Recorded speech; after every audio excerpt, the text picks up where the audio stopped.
How to access APN settings on Android.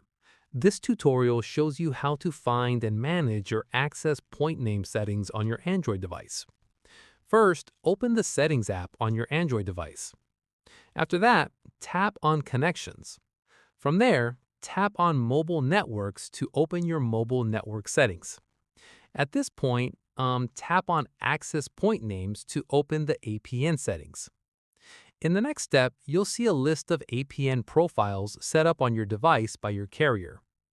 Following this, tap on any existing APN to view or edit its details. Once done, if you need to add a new APN, tap the plus icon at the top right corner to create a new one. From here, fill in the required APN details provided by your carrier, such as the name, APN address, and proxy settings. Finally, tap Save and select your new APN from the list to set it as your active connection. And that's it. If this Android guide helped you access and manage your APN settings, give it a like, subscribe for more Android tutorials, and tap the bell icon for updates. See you in the next one.